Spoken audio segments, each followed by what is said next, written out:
ಇವತ್ತಿನ ನಮ್ಮ ಈ ಆಳವಾದ ಅಧ್ಯಯನಕ್ಕೆ ಅಂದರೆ ನಮ್ಮ ಈ ಡೀಪ್ ಡೈವ್ಗೆ ಸ್ವಾಗತ. ಇವತ್ತು ನಾವು ಒಂದು 17ನೇ ಶತಮಾನದ ಅದ್ಭುತ ಮಾಸ್ಟರ್ ಪೀಸನ್ನು ಡಿಕೋಡ್ ಮಾಡ್ತಾ ಇದ್ದೀವಿ. ಹೌದು, ಮೇಲ್ನೋಟಕ್ಕೆ ಇದೊಂದು ಹಳೆಯ ಗ್ರೀಕ್ ಪುರಾಣದ ಕಥೆ ತರ ಕಂಡ್ರೂ ವಾಸ್ತವದಲ್ಲಿ ಇದು ಮನುಷ್ಯನ ಆ ಡಾರ್ಕ್ ಸೈಕಾಲಜಿಯನ್ನ ಎಳೆಯಾಗಿ ಬಿಚ್ಚಿಡುವ ಕೃತಿ. ಖಂಡಿತ. ನಾವು ಎಷ್ಟೇ ಆಧುನಿಕರಾಗಿದ್ರೂ ಮನುಷ್ಯನ ಮನಸ್ಸಿನ ಈ ಸಂಘರ್ಷಗಳು ಇಂದಿಗೂ ಬದಲಾಗಿಲ್ಲ.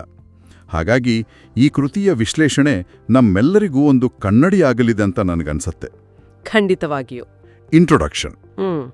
ಜೀನ್ ರೇಸಿನ್ ಅವರ ಈ ಫೆಡ್ರಾ ನಾಟಕ ಫ್ರೆಂಚ್ ನಿಯೋಕ್ಲಾಸಿಕಲ್ ನಾಟಕಗಳಿಗೆ ಒಂದು ಅತ್ಯುತ್ತಮ ಉದಾಹರಣೆ. ಇಲ್ಲಿ ನಿಯೋಕ್ಲಾಸಿಕಲ್ ಅಂದ್ರೆ ಏನು ಅನ್ನೋದನ್ನ ನಾವು ಮೊದಲು ಅರ್ಥ ಮಾಡ್ಕೊಳ್ಬೇಕು. ಅಂದ್ರೆ ಆ ಕಾಲದ ನಾಟಕದ ನಿಯಮಗಳು ಅಲ್ವಾ? ಎಕ್ಸಾಕ್ಟ್ಲಿ. 17ನೇ ಶತಮಾನದ ಫ್ರಾನ್ಸ್ನಲ್ಲಿ ನಾಟಕಗಳಿಗೆ ಕೆಲವು ಕಟ್ಟುನಿಟ್ಟಾದ ನಿಯಮಗಳಿದ್ವು. ಕಥೆ ಕೇವಲ 24 ಗಂಟೆಗಳೊಳಗೆ ನಡಿಬೇಕು, ಒಂದೇ ಸ್ಥಳದಲ್ಲಿ ನಡಿಬೇಕು, ಮತ್ತೆ ವೇದಿಕೆಯ ಮೇಲೆ ಯಾವುದೇ ಕೊಲೆ ಅಥವಾ ಹಿಂಸೆಯನ್ನ ತೋರಿಸಬಾರದು. ಹೌದು. ರೇಸಿನ್ ಈ ಕಿರಿದಾದ ಚೌಕಟ್ಟಿನಲ್ಲೇ ಗ್ರೀಕ್ ಪುರಾಣದಿಂದ ಮತ್ತೆ ವಿಶೇಷವಾಗಿ ಯುರಿಪಿಡೀಸ್ ಪರದ ಹಿಪ್ಪೋಲಿಟಸ್ ನಾಟಕದಿಂದ ಸ್ಫೂರ್ತಿ ಪಡೆದು ಈ ಕೃತಿಯನ್ನು ರಚಿಸಿದ್ರು. ಆದ್ರೆ ಅವರು ಮೂಲ ಕಥೆಯನ್ನ ಹಾಗೆ ಕಾಪಿ ಮಾಡಲಿಲ್ಲ ಅಲ್ವಾ? ಇಲ್ಲವೇ ಇಲ್ಲ. ಬದಲಾಗಿ ಅದನ್ನ ನಿಷೇಧಿತ ಪ್ರೀತಿ, ವಿಧಿ ಮತ್ತೆ ನೈತಿಕ ಜವಾಬ್ದಾರಿಯ ಸುತ್ತ ಹೆಣೆದ ಒಂದು ಸೈಕಾಲಜಿಕಲ್ ಟ್ರಾಜಿಡಿಯಾಗಿ ಬದಲಾಯಿಸಿದ್ರು. ಲೇಖನದಲ್ಲಿ ಉಲ್ಲೇಖಿಸಿರುವ ಹಾಗೆ ಇದರ ಸೆಂಟ್ರಲ್ ಥೀಮ್ ಅಂದ್ರೆ ಮುಖ್ಯ ಕರು ಬಗ್ಗೆ ಹೇಳೋದಾದ್ರೆ, ನಾಯಕಿಯಾದ ಫೆಡ್ರಾಗೆ ತನ್ನ ಮಲಮಗನಾದ ಹಿಪ್ಪೋಲಿಟಿಸ್ ಮೇಲಿರುವ ಆ ನಿಷೇಧಿತ ಪ್ರೀತಿಯೇ ಈ ಕಥೆಯ ಜೀವಾಳ. ಹೌದು, ಇದು ಮಹಾಪಾಪ ಅಂತ ಅವಳಿಗೆ ಚೆನ್ನಾಗಿ ಗೊತ್ತಿದೆ. ಆದ್ರೂ ಅವಳಿಗೆ ತನ್ನ ಭಾವನೆಗಳನ್ನ ನಿಯಂತ್ರಿಸೋಕೆ ಸಾಧ್ಯವಾಗೋದಿಲ್ಲ. ಅಂದ್ರೆ ನಮ್ಮ ತಾರ್ಕಿಕ ಬುದ್ಧಿ ಅಥವಾ ವಿವೇಚನೆ ಅಂದ್ರೆ ರೀಸನ್ ಮತ್ತೆ ಮನುಷ್ಯನ ಅನಿಯಂತ್ರಿತ ಆಸೆಗಳು, ಆ ಅನ್ಕಂಟ್ರೋಲಬಲ್ ಪ್ಯಾಷನ್ ನಡುವಿನ ಹೋರಾಟವೇ ಈ ಕಥೆ. ಕರೆಕ್ಟ್. ಈಗ ಮುಂದಿನ ಭಾಗಕ್ಕೆ ಹೋಗೋಣ. Background and sources. ಈ ನಾಟಕದ ಕಥಾಹಂದ್ರವನ್ನ ರೇಸಿನ್ ಮುಖ್ಯವಾಗಿ 3 ಮೂಲಗಳಿಂದ ತೆಗೆದುಕೊಂಡಿದ್ದಾರೆ ಅಂತ ಲೇಖನ ಹೇಳುತ್ತೆ. ಹೌದು. ಮೊದಲನೇದು ಪ್ರಾಚೀನ ಗ್ರೀಕ್ ಪುರಾಣಗಳು, ಎರಡನೇದು ನಾವಾಗ್ಲೇ ಪ್ರಸ್ತಾಪಿಸಿದ ಯುರಿಪಿಡೀಸ್ನ ಹಿಪ್ಪೋಲಿಟಸ್, ಮತ್ತೆ ಮೂರನೇದು ರೋಮನ್ ತತ್ವಜ್ಞಾನಿ ಸೆನೆಕಾ ಬರೆದ ಫೆಡ್ರಾ. ಇಲ್ಲಿ ನನಗೊಂದು ಪ್ರಶ್ನೆ ಕಾಡ್ತಾ ಇದೆ. ಕಥೆ, ಪಾತ್ರಗಳು ಎಲ್ಲವೂ ಆ ಕಾಲದಲ್ಲೇ ಅಷ್ಟು ಪ್ರಸಿದ್ಧವಾಗಿದ್ದಾಗ ರೇಸಿನ್ ಅವರ ಸ್ವಂತಿಕೆ ಏನು? ಜನ ಯಾಕೆ ಮತ್ತೆ ಅದೇ ಕಥೆಯನ್ನು ಅಷ್ಟು ಮೆಚ್ಕೊಂಡ್ರು? ಅಲ್ಲೇ ಇರೋದು ರೇಸಿನ್ ಅವರ ಅಸವಿ ಪ್ರತಿಭೆ.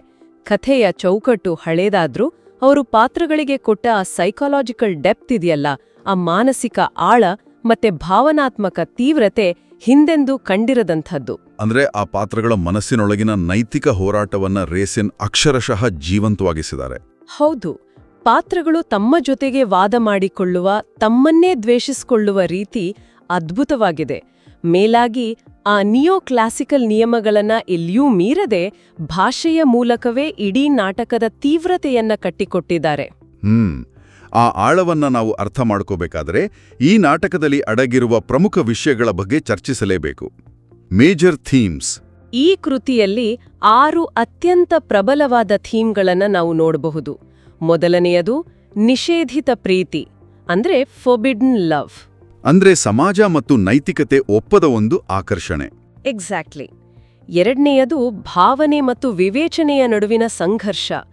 ನಮಗ್ಯಾವ್ದು ಸರಿ ಅಂತ ಗೊತ್ತಿದ್ರೂ ಮನಸ್ಸು ಅದರ ವಿರುದ್ಧ ದಿಕ್ಕಿನಲ್ಲಿ ಎಳೆದೊಯ್ಯುವುದು. ಮೂರನೆಯದು ವಿಧಿ ಮತ್ತು ದೈವಿಕ ಶಕ್ತಿ. ಮನುಷ್ಯನ ಆಸೆಗಳನ್ನ ದೈವಿಕ ಶಾಪಗಳು ಹೇಗೆ ನಿಯಂತ್ರಿಸುತ್ತವೆ ಎನ್ನುವ ನಂಬಿಕೆ ಆ ಕಾಲದಲ್ಲಿತ್ತು. ಹೌದು. ನಾಲ್ಕನೆಯದು ಅಪರಾಧ ಪ್ರಜ್ಞೆ ಮತ್ತು ತಪ್ಪೊಪ್ಪಿಗೆ. ತಪ್ಪು ಮಾಡಿದ ಮನಸ್ಸು ಸತ್ಯವನ್ನು ಹೇಳುವವರೆಗೆ ಹೇಗೆ ಒದ್ದಾಡುತ್ತೆ ಅನ್ನೋದು. ಆಮೇಲೆ 5ನೇದು ಗೌರವ ಮತ್ತು ಪ್ರತಿಷ್ಠೆ. ಮತ್ತೆ ಕೊನೆಯದಾಗಿ ಬಹಳ ಮುಖ್ಯವಾದದ್ದು ಮುಗ್ಧತೆಯ ನಾಶ, ಅಂದ್ರೆ ಇನ್ನೊಸೆನ್ಸ್ ಡಿಸ್ಟ್ರಾಯ್ಡ್. ಹೌದು. ಬೇರೆಯವರ ತಪ್ಪಿಗೆ ಮುಗ್ಧರು ಹೇಗೆ ಬಲಿಯಾಗ್ತಾರೆ ಎನ್ನುವ ವಾಸ್ತವ. ಈ ಎಲ್ಲ ಥೀಮ್ಗಳು ಕೇವಲ 17ನೇ ಶತಮಾನಕ್ಕಲ್ಲ, ಇಂದಿನ ಸಮಾಜಕ್ಕೂ ಅಷ್ಟೇ ಹತ್ತಿರವಾಗಿವೆ. ಖಂಡಿತ. ಈ ಥೀಮ್ಗಳನ್ನ ಕಥೆಯ ಮೂಲಕ ಅರ್ಥ ಮಾಡ್ಕೊಳ್ಳಕ್ಕೆ ನಮ್ಗೆ ಆ ಪಾತ್ರಗಳ ಮನಸ್ಥಿತಿ ತಿಳಿಯೋದು ಬಹಳ ಮುಖ್ಯ. Character analysis. ಇಲ್ಲಿನ ಪ್ರತಿಯೊಂದು ಪಾತ್ರವು ಮನುಷ್ಯನ ಒಂದೊಂದು ಭಿನ್ನವಾದ ಗುಣಲಕ್ಷಣವನ್ನ ಪ್ರತಿನಿಧಿಸುತ್ತೆ. ಮೊದಲು ಬರೋದು ಕಥೆಯ ನಾಯಕಿ ಫೆಡ್ರಾ ಅಲ್ವಾ? ಹೌದು. ಇವಳೊಬ್ಳು ಟ್ರಾಜಿಕ್ ನಾಯಕಿ. ವಿಧಿ ಮತ್ತು ದೈವಿಕ ಶಾಪದ ಬಲಿಪಶುವಾಗಿ ನೈತಿಕತೆ ಮತ್ತು ತನ್ನ ಆಸೆಗಳ ನಡುವೆ ಸಿಲುಕಿ ಒದ್ದಾಡ್ತಿರೋವಳು. ಅವಳಲ್ಲಿ ಪ್ರಾಮಾಣಿಕತೆ ಇದೆ, ಅದೇ ತನ್ನ ಭಾವನೆಗಳನ್ನು ಹತೋಟಿಯಲ್ಲಿಡುವ ಶಕ್ತಿ ಇಲ್ಲ, ಬಹಳ ದುರ್ಬಲಳು. ಎಕ್ಸಾಕ್ಟ್ಲಿ.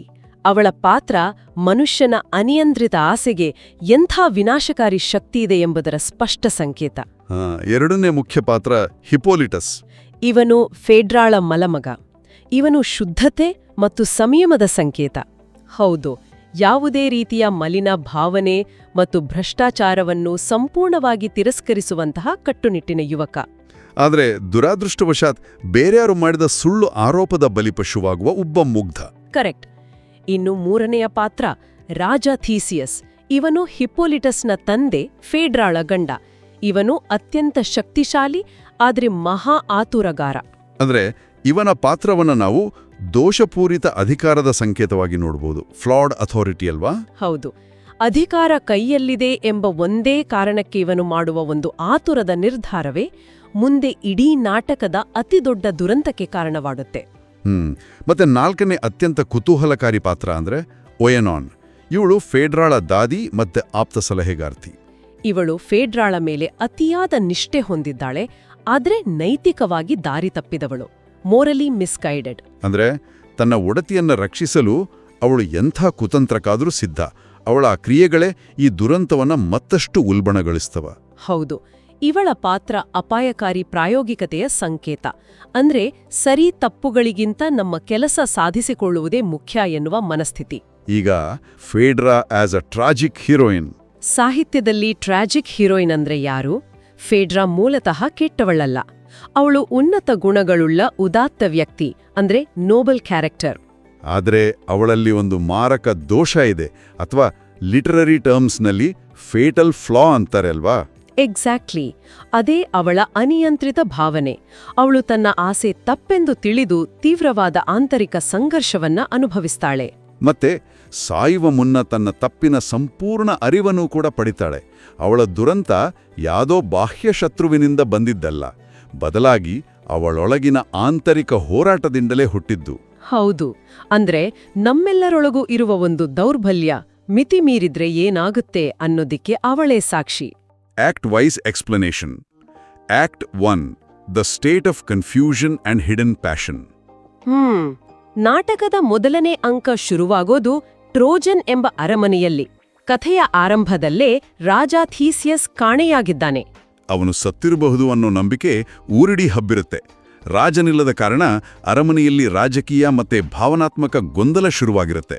ಈ ಕಡೆ ಥೀಸಿಯಸ್ನ ಮಗ ಹಿಪ್ಪೋಲಿಟಸ್ ಟ್ರೋಜನ್ ಬಿಟ್ಟು ಹೋಗಲು ನಿರ್ಧರಿಸ್ತಾನೆ. ಇದಕ್ಕೆ ಕಾರಣ ಅವನು ಅರಿಷ್ಯಾ ಎಂಬ ರಾಜಕುಮಾರಿಯನ್ನ ರಹಸ್ಯವಾಗಿ ಪ್ರೀತಿಸುತ್ತಿರ್ತಾನೆ. ಆದ್ರೆ ಅವಳು ತನ್ನ ತಂದೆಯ ಶತ್ರು ಕುಟುಂಬಕ್ಕೆ ಸೇರಿದವಳು. ಹೌದು. ಆದ್ರೆ ಅರಮನೆಯ ಇನ್ನೊಂದು ಮೂಲೆಯಲ್ಲಿ ರಾಣಿ ಫೇಡ್ರಾ ಒಂದು ನಿಗೂಢ ಕಾಯಿಲೆಯಿಂದ ಸಾವಿನಂಚಿನಲ್ಲಿದ್ದಾಳೆ. ಅವಳು ಊಟ ನಿದ್ರೆ ಬಿಟ್ಟು ಕೊರಗುತ್ತಿರ್ತಾಳೆ. ಆಗ ಅವಳ ಆಪ್ತದಾದಿ ಒಯನಾನ್ ಬಂದು ಅತಿಯಾಗಿ ಒತ್ತಾಯ ಮಾಡಿದಾಗ ಫೇಡ್ರಾ ತನ್ನ ಕಾಯಿಲೆಗೆ ಕಾರಣ ಬೇರೇನೂ ಅಲ್ಲ, ತನ್ನ ಮಲಮಗ ಹಿಪ್ಪೋಲಿಟಸ್ ಮೇಲಿರುವ ಆ ನಿಷೇಧಿತ ಪಾಪದ ಪ್ರೀತಿಯೇ ಕಾರಣ ಅಂತ ಒಪ್ಕೊಳ್ತಾಳೆ. ಹೌದು. ಇದು ಪ್ರೇಮ ದೇವತೆ ವೀನಸ್ ತನಗೆ ಕೊಟ್ಟ ಶಾಪ ಅಂತ ಅವಳು ನಂಬಿದ್ದಾಳೆ. ಆ ಪಾಪದ ಹೊರೆಯೊಂದಿಗೆ ಬದುಕುವುದಕ್ಕಿಂತ ಸಾಯೋದೆ ಲೇಸು ಅಂತ ಅವಳು ನಿರ್ಧರಿಸಿದ್ದಾಳೆ. ನೋಡಿ, ಈ ಮೊದಲನೇ ಅಂಕವು ಮುಂದಿನ ಬಿರುಗಾಳಿಗೆ ವೇದಿಕೆ ಸಿದ್ಧಪಡಿಸುತ್ತೆ. ಥೀಸಿಯಸ್ನ ಗೈರುಹಾಜರಿ, ಫೇಡ್ರಾಳ ಆ ನಿಷೇಧಿತ ಪ್ರೀತಿಯ ಭೀಕರ ಸ್ವರೂಪ, ಮತ್ತೆ ಅವಳು ಅನುಭವಿಸ್ತಿರುವ ಆ ಆಂತರಿಕ ನೈತಿಕ ಸಂಘರ್ಷವನ್ನ ಈ ಭಾಗ ಸ್ಪಷ್ಟವಾಗಿ ಸ್ಥಾಪಿಸುತ್ತೆ. ರಹಸ್ಯವೊಂದು ಮನುಷ್ಯನನ್ನ ದೈಹಿಕವಾಗಿ ಹೇಗೆ ಕೊಲ್ಲುತ್ತೆ ಅನ್ನೋದನ್ನ ರೇಸಿನಿಲಿ ಅದ್ಭುತವಾಗಿ ಚಿತ್ರಿಸಿದ್ದಾರೆ. ಆದರೆ ಕಥೆ ಇಲ್ಲಿಗೆ ಮುಗಿಯೋದಿಲ್ಲ. ಪರಿಸ್ಥಿತಿ ತಲೆ ಕೆಳಗಾಗುವ ಸಮಯ ಬರುತ್ತೆ. Act 2, confession and moral crisis. ಈ ಅಂಕದಲ್ಲಿ ಒಂದು ಸುದ್ದಿ ಬರುತ್ತೆ. ಥೀಸಿಯಸ್ ನಿಜವಾಗಿಯೂ ಸತ್ತಿದ್ದಾನೆ ಅಂತ. ಈ ಒಂದು ಸುದ್ದಿ ಇಡೀ ರಾಜಕೀಯ ಹಾಗೂ ನೈತಿಕ ಪರಿಸ್ಥಿತಿಯನ್ನ ಸಂಪೂರ್ಣವಾಗಿ ಬದಲಾಯಿಸಿಬಿಡುತ್ತೆ. ಈಗ ರಾಜ ಇಲ್ಲ ಅಂದ್ರೆ ಹಿಪ್ಪೋಲಿಟಸ್ ಮುಂದಿನ ರಾಜನಾಗಬಹುದು. ಮತ್ತೆ ಫೇಡ್ರಾಳಿಗಿದ್ದ ನೈತಿಕ ಅಪಾಯ ಸ್ವಲ್ಪ ಕಡಿಮೆ ಆದಂತೆ ಕಾಣುತ್ತಲ್ಲ. ಎಕ್ಸಾಕ್ಟ್ಲಿ. ಆಗ ದಾದಿ ಆಯನೋನ್ ಫೇಡ್ರಾನ ಪ್ರಚೋದಿಸ್ತಾಳೆ. ನಿನ್ನ ಗಂಡ ಇನ್ನಿಲ್ಲ, ಈಗ ನೀನು ನಿನ್ನ ಪ್ರೀತಿಯನ್ನ ವ್ಯಕ್ತಪಡಿಸಬಹುದು, ಇದು ರಾಜಕೀಯವಾಗಿಯೂ ಒಪ್ಪುವಂಥವುದ್ದೇ ಅಂತ ಪ್ರೋತ್ಸಾಹಿಸ್ತಾಳೆ. ತನ್ನ ದಾದಿಯ ಮಾತಿನಿಂದ ಮತ್ತೆ ತನ್ನೊಳಗಿನ ಆಸೆಯಿಂದ ಪ್ರಭಾವಿತಳಾದ ಫೇಡ್ರಾ ನೇರವಾಗಿ ಹಿಪ್ಪೋಲಿಟಸ್ನ ಭೇಟಿಯಾಗ್ತಾಳೆ. ಇಲ್ಲಿ ನಡೆಯುವ ಸಂಭಾಷಣೆ ಕಣ್ಣಿಗೆ ಕಟ್ಟುವಂತಿದೆ. ಹೌದು, ಅವಳು ಬಹಳ ಕರುಣಾಜನಕವಾಗಿ ಅರ್ಧಂಬರ್ಧ ಮುರಿದ ಮಾತುಗಳಲ್ಲಿ ತನ್ನ ಪ್ರೀತಿಯನ್ನ ಹೇಳ್ಕೊಳ್ತಾಳೆ. ಇಲ್ಲಿ ಗಮನಿಸಬೇಕಾದ ಅಂಶ ಅಂದ್ರೆ ಅವಳು ರಾಜ್ಯಾಧಿಕಾರದ ಆಮಿಷ ಒಡುವುದಿಲ್ಲ. ಬದಲಿಗೆ ತನ್ನೊಳಗಿನ ವೇದನೆಯನ್ನ, ತಾನು ಪಡುತ್ತಿರುವ ಪಾಪಪ್ರಜ್ಞೆಯ ನರಕವನ್ನ ಅತ್ಯಂತ ಪ್ರಾಮಾಣಿಕವಾಗಿ ಅವನ ಮುಂದೆ ಬಿಚ್ಚಿಡ್ತಾಳೆ. ಆದ್ರೆ ಹಿಪ್ಪೋಲಿಟಸ್ನ ಪ್ರತಿಕ್ರಿಯೆ ಹೇಗಿತ್ತು? ಅವನು ಶುದ್ಧತೆಯ ಸಂಕೇತ ಅಂತ ನಾವಾಗ್ಲೇ ಮಾತನಾಡಿದ್ವಿ. ಅವಳ ಮಾತು ಕೇಳಿ ಅವನಿಗೆ ಆಕಾಶವೇ ಕಳಚಿ ಬಿದ್ದಂತಾಗುತ್ತೆ. ಅವನು ತೀವ್ರ ಆಘಾತಗೊಂಡು ಈ ಪ್ರೀತಿಯನ್ನ ಪಾಪ ಮತ್ತು ಅವಮಾನ ಅಂತ ಕಡ್ಡಿ ಮುರಿದಂತೆ ತಿರಸ್ಕರಿಸ್ತಾನೆ. ಹೌದು, ತನ್ನ ನೈತಿಕತೆಯನ್ನ ಉಳಿಸಿಕೊಳ್ಳಲು ಅವನು ಆ ಅರಮನೆ ಬಿಟ್ಟು ಟ್ರೋಜನ್ ನಗರವನ್ನೇ ಬಿಟ್ಟು ಹೋಗಲು ನಿರ್ಧಾರಿಸ್ತಾನೆ. ಫೀಡ್ರಾ ತನ್ನ ಮೌನ ಮುರಿಯೋದು ಮತ್ತೆ ಹಿಪ್ಪೋಲಿಟಸ್ ತನ್ನ ಸದ್ಗುಣವನ್ನ ಸಾಬೀತುಪಡಿಸೋದು ಮುಂದಿನ ದೊಡ್ಡ ದುರಂತದ ಸರಪಣಿಯನ್ನ ಇಲ್ಲಿ ಶುರು ಮಾಡ್ತೆ. ಹೌದು, ನಾವು ಅಂದುಕೊಂಡಿದ್ದು ಒಂದು, ಆಗೋದು ಇನ್ನೊಂದು ಅನ್ನೋ ಹಾಗೆ ಕಥೆಯಲ್ಲಿ ಮತ್ತೊಂದು ಆಘಾತಕಾರಿ ತಿರುವು ಬರುತ್ತೆ. Act 3 reversal and false accusation. ಯಾರು ಸತ್ತಿದಾನೆ ಅಂತ ಎಲ್ರೂ ನಂಬಿದ್ರೋ ಆ ರಾಜ ಥೀಸಿಯಸ್ ಅಚ್ಚರಿಯ ರೀತಿಯಲ್ಲಿ ಬರ್ತಾನೆ. ಫೀಡ್ರಾಗೆ ಇದಕ್ಕಿಂತ ದೊಡ್ಡ ಶಾಕ್ ಇನ್ನೊಂದಿಲ್ಲ. ಅವಳಿಗೆ ತೀವ್ರ ಭಯ ಮತ್ತು ಪಾಪಪ್ರಜ್ಞೆ ಒಟ್ಟಿಗೆ ಆವರಿಸುತ್ತೆ. ಹೌದು, ತಾನು ಹಿಪ್ಪೋಲಿಟಸ್ಗೆ ತನ್ನ ಪ್ರೀತಿ ನಿವೇದನೆ ಮಾಡಿದ್ದು ಈಗ ತನ್ನ ಗೌರವ, ಮದುವೆ, ಜೀವ ಎಲ್ಲದಕ್ಕೂ ಕಂಟಕ ತರಲಿದೆ ಅಂತ ಅರಿತು ಭಯದಿಂದ ಮೌನವಾಗ್ತಾಳೆ. ಆಗ ಆಕೆಯ ಆಪ್ತದಾದಿ ಓಯನಾನ್ ಎಂಟ್ರಿ ಕೊಡ್ತಾಳೆ. ತನ್ನ ಒಡತಿಯನ್ನ ಉಳಿಸುವ ಒಂದೇ ಉದ್ದೇಶದಿಂದ ನೇರವಾಗಿ ಹೋಗಿ ರಾಜ ಥೀಸಿಯಸ್ ಬಳಿ ಒಂದು ಸುಳ್ಳು ಆರೋಪ ಮಾಡ್ತಾಳೆ. ನಿನ್ನ ಮಗ ಹಿಪ್ಪೋಲಿಟಸ್ ನಿನ್ನ ಹೆಂಡತಿ ಫೇಡ್ರಾಳನ್ನ ಸೆಳೆಯಲು ಯತ್ನಿಸಿದ ಅಂತ ಕಥೆ ಕಟ್ಟಿಬಿಡ್ತಾಳೆ. ತನ್ನನ್ನ ತಾನು ಕಾಪಾಡಿಕೊಳ್ಳಲು ಬೇರೊಬ್ಬರ ಮೇಲೆ ಗೂಬೆ ಕೂರಿಸುವ ಈ ತಂತ್ರದಿಂದಾಗಿ ಕಥೆಯ ನೈತಿಕತೆಯೇ ತಲೆಕೆಳಗಾಗುತ್ತೆ. ಇಲ್ಲಿ ಥೀಸಿಯಸ್ನ ಅಧಿಕಾರದ ಮದ ಮತ್ತೆ ಆತುರ ಎದ್ದು ಕಾಣುತ್ತೆ. ತನ್ನ ಹೆಂಡತಿ ಮೇಲೆ ಮಗನೇ ಕಣ್ಣು ಹಾಕಿದ್ದಾನೆ ಎಂಬ ಸುಳ್ಳು ಮಾತನ್ನ ಕೇಳಿ ಅವನು ತೀವ್ರ ಕೋಪಗೊಳ್ತಾನೆ. ಮಗನಿಗೆ ಸಮರ್ಥನೆಯ ಅಂದ್ರೆ ತನ್ನ ಕಡೆಯ ಸತ್ಯವನ್ನ ಹೇಳೋ ಒಂದು ಸಣ್ಣ ಅವಕಾಶವನ್ನು ನೀಡದೆ ಮಗನನ್ನ ಕಠಿಣವಾಗಿ ಶಿಕ್ಷಿಸುವಂತೆ ಸಮುದ್ರದ ದೇವರು ನೆಪ್ಚೂನ್ಗೆ ಪ್ರಾರ್ಥಿಸ್ತಾನೆ. ಈ ಘಟ್ಟವು ಕಥೆಯಲ್ಲಿ ಆಂತರಿಕ ವೇದನೆಯಿಂದ ಬಾಹ್ಯ ವಿನಾಶಕ್ಕೆ ತಿರುಗುವ ಪಾಯಿಂಟ್. ಕೇವಲ ಒಂದು ಸುಳ್ಳು ಮತ್ತೆ ಅಧಿಕಾರದಲ್ಲಿರುವನ ಆತುರದ ನಿರ್ಧಾರ ಎಂತಹ ದುರಂತ ತರಬಲ್ಲದು ಅನ್ನೋದನ್ನ ಇದು ಎತ್ತಿ ತೋರಿಸುತ್ತೆ. ಇಲ್ಲಿಂದ ಕಥೆ ಬಹಳ ಭಾವುಕವಾಗಿ ಸಾಗುತ್ತೆ. Act 4 innocence condemned and guilt intensified. ತಂದೆಯ ಶಾಪದಂತೆ ಈಗ ಹಿಪ್ಪೋಲಿಟಸ್ನ ದೇಶದಿಂದ ಗಡೀಪಾರು ಮಾಡಲಾಗುತ್ತೆ. ಆದ್ರೆ ಇಲ್ಲಿ ನಾವು ಗಮನಿಸಬೇಕಾದ ಮುಖ್ಯ ವಿಚಾರ ಅಂದ್ರೆ ಹಿಪ್ಪೋಲಿಟಸ್ಗೆ ಸತ್ಯ ಗೊತ್ತಿದೆ. ಹೌದು, ತಪ್ಪು ಫೇಡ್ರಾಲ್ದು ಅಂತ. ಅದು ಅವನು ತನ್ನ ತಂದೆ ಮತ್ತೆ ಫೇಡ್ರಾಳ ಗೌರವ ಕಾಪಾಡಲು ಆ ಸತ್ಯವನ್ನ ಮುಚ್ಚಿಡುತ್ತಾನೆ, ಮೌನ ವಹಿಸ್ತಾನೆ. ಅವನ ಈ ಮೌನವು ಅವನ ನೈತಿಕ ಶ್ರೇಷ್ಠತೆಯನ್ನ ತೋರಿಸುತ್ತೆ. ಆದರೆ ಇತ್ತ ಫೇಡ್ರಾಳ ಮನಸ್ಥಿತಿ ಏನಾಗಿರ್ಬೋದು? ವಯನೋನ್ ಹೇಳಿದ ಸುಳ್ಳಿನ ಭೀಕರ ಪರಿಣಾಮದ ಅರಿವು ಅವಳಿಗೆ ಆಗುತ್ತೆ. ತಾನು ಸುಮ್ಮನೆ ಇದ್ದಿದ್ದಕ್ಕೆ ಒಬ್ಬ ಮುಗ್ಧನಿಗೆ ಇಷ್ಟು ದೊಡ್ಡ ಶಿಕ್ಷೆ ಆಯ್ತಲ್ಲ ಅಂತ ಪಾಪಪ್ರಜ್ಞೆ ಮತ್ತು ಸ್ವದ್ವೇಷದಿಂದ ಒಳಗೊಳಗೆ ಬೇಯುತ್ತಾಳೆ. ತನ್ನ ಪ್ರೀತಿಯೇ ಅವಳಿಗೆ ಈಗ ಒಂದು ರಾಕ್ಷಸನಂತೆ ಕಾಣಲು ಶುರುವಾಗುತ್ತೆ. ವಯನಾನ್ ಬಂದು ನಾನು ಮಾಡಿದ್ದೆಲ್ಲ ನಿನ್ನ ಮೇಲಿನ ನಿಷ್ಠೆಯಿಂದ ನಿನ್ನ ಒಳಿತಿಗಾಗಿ ಅಂತ ತನ್ನನ್ನ ಸಮರ್ಥಿಸ್ಕೊಳ್ತಾಳೆ. ಆದರೆ ಫೇಡ್ರಾ ಅವಳನ್ನು ಸಂಪೂರ್ಣವಾಗಿ ದೂರ ತಳ್ಳುತ್ತಾಳೆ. ಈ ಅಂಕವು ಮುಗ್ಧರ ಸಂಕಟ ಮತ್ತು ದಾರಿತಪ್ಪಿದ ನಿಷ್ಠೆ ತರುವ ವಿನಾಶವನ್ನ ಕಣ್ಣಿಗೆ ಕಟ್ಟುವಂತೆ ವಿವರಿಸುತ್ತೆ. ಈಗ ಇಡೀ ಕಥೆಯ ಕ್ಲೈಮ್ಯಾಕ್ಸ್ ಅಂದ್ರೆ ಅಂತಿಮ ಘಟ್ಟ, ಕೊನೆಯ ಅಂಕದಲ್ಲಿ ಏನಾಗುತ್ತೆ ಅನ್ನೋದನ್ನ ನೋಡೋಣ. Act V tragic resolution and recognition. ಸಂದೇಶವಾಹಕನೊಬ್ಬ ಅರಮನೆಗೆ ಓಡಿಬಂದು ಆಘಾತಕಾರಿ ಸುದ್ದಿ ಕೊಡ್ತಾನೆ. ಥೀಸಿಯಸ್ನ ಪ್ರಾರ್ಥನೆಯಂತೆ ನೆಪ್ಚೂನ್ ದೇವರು ಕಳಿಸಿದ ಸಮುದ್ರದ ದೈತ್ಯ ಪ್ರಾಣಿಯೊಂದು ಹಿಪ್ಪೋಲಿಟಸ್ನ ಕೊಂಬು ಹಾಕಿದೆ ಅಂತ. ಶಾಸ್ತ್ರೀಯ ನಾಟಕದ ನಿಯಮದಂತೆ ಹಿಂಸೆಯನ್ನ ವೇದಿಕೆ ಮೇಲೆ ತೋರಿಸಬಾರದು, ಹಾಗಾಗಿ ಈ ಸಾವು ವೇದಿಕೆಯ ಹಿಂದೆ ನಡೆಯುತ್ತೆ ಅಂತ ಕಥೆಯಲ್ಲಿ ಉಲ್ಲೇಖಿಸಲಾಗಿದೆ. ಈ ಕ್ರೂರ ಸುದ್ದಿ ಕೇಳಿ ಇಡೀ ಘಟನೆಗೆ ತಾನೇ ಕಾರಣ ಅಂತ ವಯನೋನ್ ಅಪರಾಧ ಪ್ರಜ್ಞೆ ಮತ್ತೆ ತೀವ್ರ ಅವಮಾನದಿಂದ ಆತ್ಮಹತ್ಯೆ ಮಾಡ್ಕೊಳ್ತಾಳೆ. ಇತ್ತ ಫೀಡ್ರಾ ಕೊನೆಗೂ ತನ್ನೆಲ್ಲಾ ಧೈರ್ಯ ತಂದ್ಕೊಂಡು ಸಾರ್ವಜನಿಕವಾಗಿ ತನ್ನ ಗಂಡನೆದುರು ಸತ್ಯ ಹೇಳ್ತಾಳೆ. ಹಿಪ್ಪೋಲಿಟಸ್ ಸಂಪೂರ್ಣ ಮುಗ್ಧ, ಅವನ ಸಾವಿಗೆ ತಾನೇ ಕಾರಣ. ಹೌದು, ತನ್ನ ನಿಷೇಧಿತ ಪ್ರೀತಿಯೇ ಇದೆಲ್ಲದಕ್ಕೂ ಮೂಲ ಅಂದ ಒಪ್ಕೊಳ್ತಾಳೆ. ನಂತರ ಆ ಪಾಪವನ್ನ ತೊಳೆಯಲು ವಿಷ ಕುಡಿದು ಅಲ್ಲೇ ಪ್ರಾಣ ಬಿಡ್ತಾಳೆ. ಈ ಹೊತ್ತಿಗೆ ಥೀಸಿಯಸ್ಗೆ ಸತ್ಯ ಗೊತ್ತಾಗತ್ತೆ, ಜೊತೆಗೆ ತನ್ನ ಆತುರದ ತೀರ್ಮಾನದ ಅರಿವಾಗತ್ತೆ. ಆದ್ರೆ ಕಾಲ ಮಿಂಚೋಗಿತ್ತು. ತನ್ನ ಮಗನ ಸಾವಿಗೆ ಕಣ್ಣೀರು ಹಾಕುತ್ತಾ ಪ್ರಾಯಶ್ಚಿತ್ತವಾಗಿ ಹಿಪ್ಪೋಲಿಟಸ್ ಪ್ರೀತಿಸುತ್ತಿದ್ದ ಆ ಶತ್ರು ಕುಟುಂಬದ ರಾಜಕುಮಾರಿ ಅರಿಶಿಯಾಳನ್ನ ತನ್ನ ಸ್ವಂತ ಮಗಳಾಗಿ ಸ್ವೀಕರಿಸ್ತಾನೆ. ಇದು ನಾಟಕಕ್ಕೆ ಸತ್ಯದ ಅರಿವು, ನೈತಿಕ ಶುದ್ಧೀಕರಣ ಮತ್ತೆ ದುರಂತದ ಸಂಪೂರ್ಣ ಅಂತ್ಯವನ್ನ ತರುತ್ತೆ. ನಿಜಕ್ಕೂ ಮನಸ್ಸನ್ನ ಭಾರ ಮಾಡುವಂಥ ಕಥೆ. ಖಂಡಿತ. ಹಾಗಾದ್ರೆ ಈ ಕಥೆಯ ಒಟ್ಟಾರೆ ಸಾರಾಂಶವೇನು? Overall summary. ಈ ಸಂಪೂರ್ಣ ಕಥೆಯನ್ನ ಒಮ್ಮೆ ಅವಲೋಕಿಸಿದರೆ ಇದೊಂದು ಬಾಹ್ಯ ಕ್ರಿಯೆಗಿಂತ ಹೆಚ್ಚಾಗಿ ಆಂತರಿಕ ಸಂಘರ್ಷದ ದುರಂತ ಅಂತ ಅರ್ಥವಾಗುತ್ತೆ. ನಮ್ಮ ಒಳಗಿನ ಭಾವನೆಗಳು, ನಮ್ಮ ವಿವೇಚನೆ, ಗೌರವ ಮತ್ತೆ ಮುಗ್ಧತೆಯನ್ನ ಮೀರಿ ಬೆಳೆದಾಗ ಅದು ಎಷ್ಟು ವಿನಾಶಕಾರಿಯಾಗುತ್ತೆ ಅನ್ನೋದನ್ನ ರೇಸಿನ್ ಅತ್ಯಂತ ಸೂಕ್ಷ್ಮವಾಗಿ ತೋರಿಸಿದ್ದಾರೆ. ಹೌದು, ಇಲ್ಲಿ 3 ಅಂಶಗಳು ಎದ್ದು ಕಾಣುತ್ತವೆ: ಹಿಪ್ಪೋಲಿಟಸ್ನ ಮೌನ, ವಯನೋನ್ನ ಸುಳ್ಳು ಆರೋಪ ಮತ್ತೆ ಥೀಸಿಯಸ್ನ ಆತುರದ ಅಧಿಕಾರ. ಇವು 3 ಸೇರಿದ್ರೆ ಸರಿಪಡಿಸಲಾಗದ ದುರಂತ ಕಟ್ಟಿಟ್ಟ ಬುತ್ತಿ ಅನ್ನೋದು ಸ್ಪಷ್ಟ. ಈ ನಾಟಕವು ಯಾವುದೇ ವಿಜಯದಿಂದ ಕೊನೆಗೊಳ್ಳೋದಿಲ್ಲ. ಬದಲಾಗಿ ನೈತಿಕ ಅರಿವು ಮತ್ತೆ ಸರಿಪಡಿಸಲಾಗದ ಭೀಕರ ನಷ್ಟದೊಂದಿಗೆ ಕೊನೆಗೊಳ್ಳುತ್ತೆ. ಅಂತಿಮವಾಗಿ ಲೇಖನದ ಕೊನೆಯ ಭಾಗ, ಕನ್ಕ್ಲೂಷನ್. ಫೇಡ್ರಾ ಫ್ರೆಂಚ್ ಶಾಸ್ತ್ರೀಯ ನಾಟಕದ ಒಂದು ಮೇರುಕೃತಿ ಎಂಬುದರಲ್ಲಿ 2 ಮಾತಿಲ್ಲ. ಒಂದು ಪುರಾತನ ಗ್ರೀಕ್ ಕಥೆಯನ್ನ ಅಪರಾಧ ಪ್ರಜ್ಞೆ, ಆಸೆ ಮತ್ತೆ ನೈತಿಕತೆಯ ಅತ್ಯಂತ ಆಳವಾದ ಮಾನಸಿಕ ಅಧ್ಯಯನವಾಗಿ ಜೀನ್ ರೇಸಿನ್ ನಮ್ಮ ಮುಂದೆ ಇಟ್ಟಿದ್ದಾರೆ.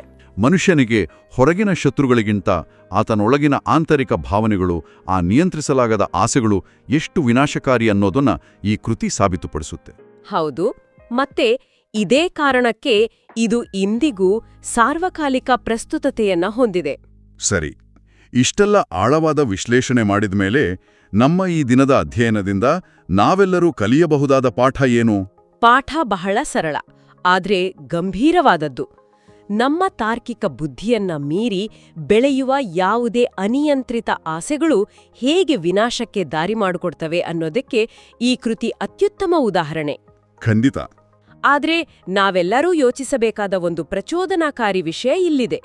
ಈ ಕಥೆಯಲ್ಲಿ ಒಯನೋನ್ ಮಾಡಿದ ಸುಳ್ಳು ಆರೋಪ ಮತ್ತೆ ಹಿಪ್ಪೋಲಿಟಸ್ನ ಮೌನ ಇಬ್ಬರ ಜೀವ ತೆಗೆಯಿತು. ಇದು ನಿಜಕ್ಕೂ ನಮ್ಮನ್ನ ಕಾಡುವಂತಹ ಪ್ರಶ್ನೆ. ಕಥೆ 17ನೇ ಶತಮಾನದ್ದಾದರೂ ಅದು ಎತ್ತುವ ಪ್ರಶ್ನೆಗಳು ಇಂದಿಗೂ ಪ್ರಸ್ತುತ. ಹೌದು, ನನಗೂ ಹಾಗೆ ಅನ್ಸುತ್ತೆ. ದಯವಿಟ್ಟು ಮರೆಯದೆ ನಮ್ಮ ಯೂಟ್ಯೂಬ್ ಚಾನೆಲ್ಗೆ ಸಬ್ಸ್ಕ್ರೈಬ್ ಮಾಡಿ. ಮುಂದಿನ ಬಾರಿ ಮತ್ತೊಂದು ರೋಚಕ ವಿಷಯದೊಂದಿಗೆ ಭೇಟಿಯಾಗೋಣ. ಧನ್ಯವಾದಗಳು.